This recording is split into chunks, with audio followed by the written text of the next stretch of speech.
When I first learned 4-blind and 5-blind, I had no idea how to finger trick slice moves.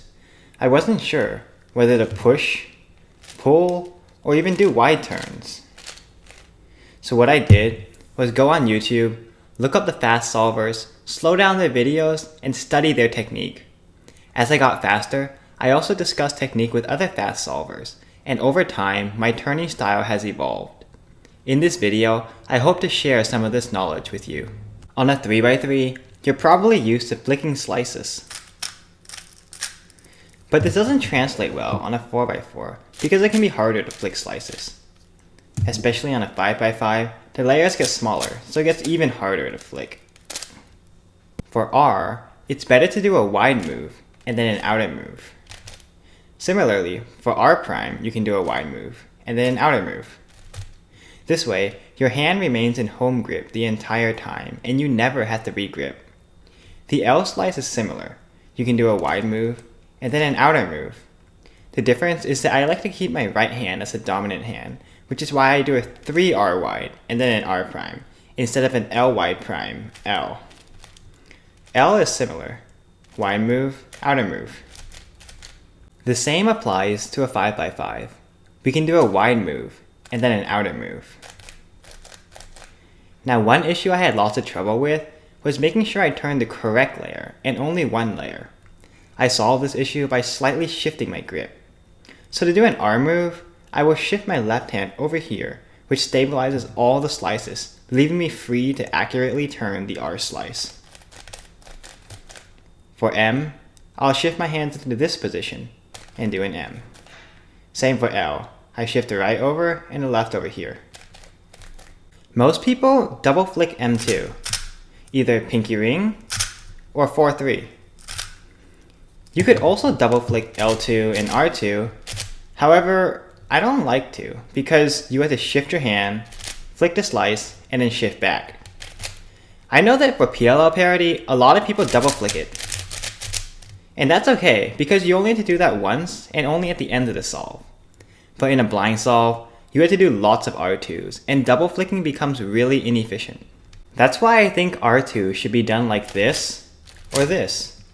So the way I do it is I kind of do half of an L wide, half of an R wide, grip right here with my forefinger, and then go back while simultaneously pushing with the fourth.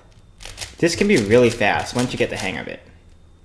Another way of doing R2 is similar. You can do R' and then R wide and R at the same time.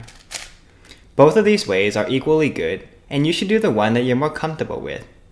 There are lots of other interesting ways to do R2, like this or this.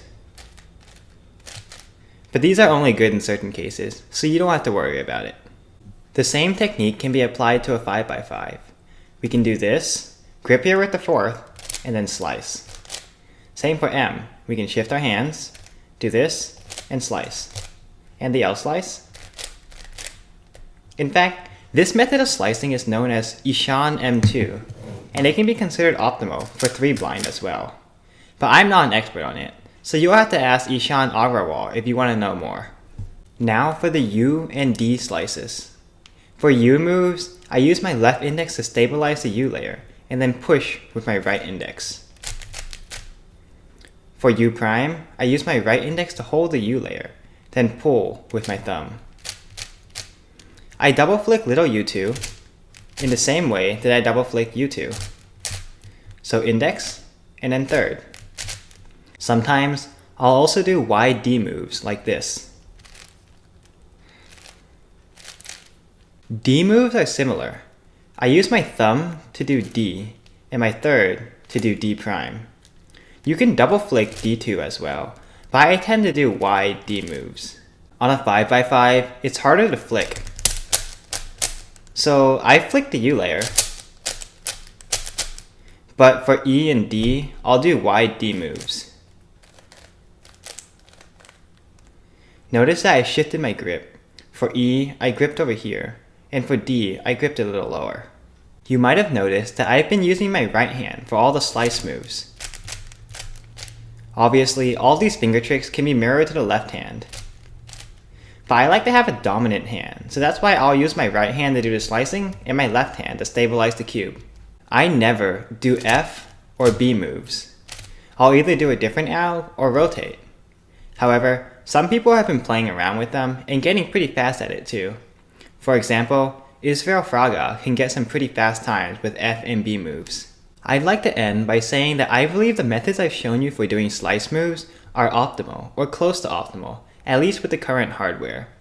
However, everyone has slightly different turning styles, so it's okay if your turning doesn't match mine exactly. That's all I have for this video, but I plan on making more videos on other techniques, so be sure to check those out. Thanks for watching, and if you have any questions, leave them in the comments.